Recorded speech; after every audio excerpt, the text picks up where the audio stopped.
So what we've got now, folks, is we've got the mash is transferring, the rim system is coming up through this filter, up through the flow meter, sorry, up here, through this unit and back into the mash tun, recirculating. That's that rim system we were talking about earlier.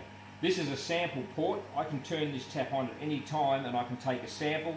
That's for my gravity readings, and also to have a look at the clarity of it and see how the mash is progressing.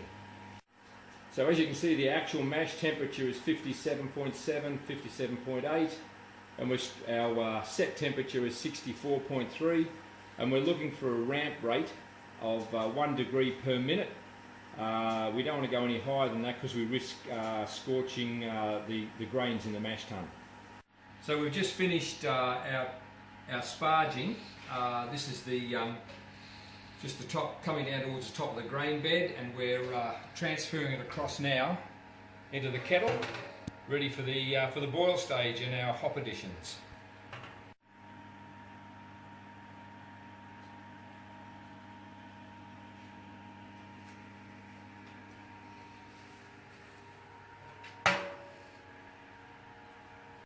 Yeah, well, back to the kettle, folks. As you can see, we've got a nice boil just starting to happen.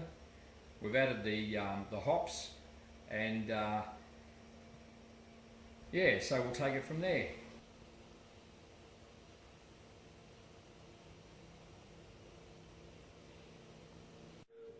Well, good day, folks. It's the end of the day. Been a long day. It's coming up to 6 o'clock. We started around about 9 o'clock this morning. We're just going through the transfer. We've cooled the wort. It's now being transferred into the fermenter. So we'll put the transfer pump on now. That's on its way. So we're coming from the kettle into the fermenter. We'll have a look in here.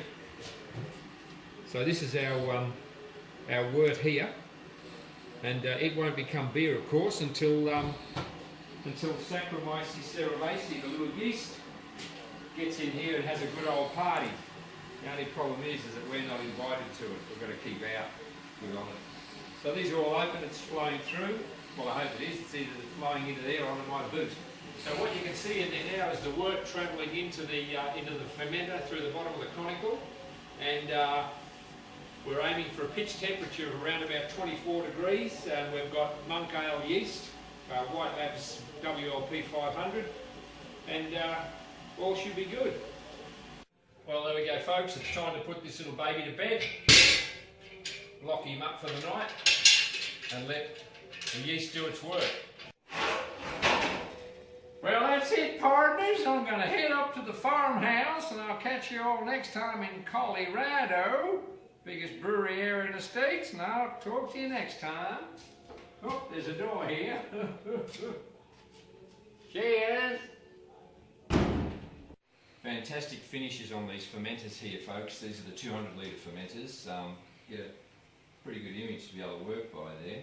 But anyway, there's something I've done here. If you take a look over here, this fermenter here, the height of it, and you can see where the conical is and where it ends up down on the ground. Now that can be a very, very embarrassing thing, because when I'm down here, trying to suck this last little bit out here with my lips, you know, it's sort of like a gutter rat. There's no dignity in that. But what I've done, I put it on bigger legs so that it makes it so more accessible, and I can suck that last bit out of here and keep me dignity. How good's that?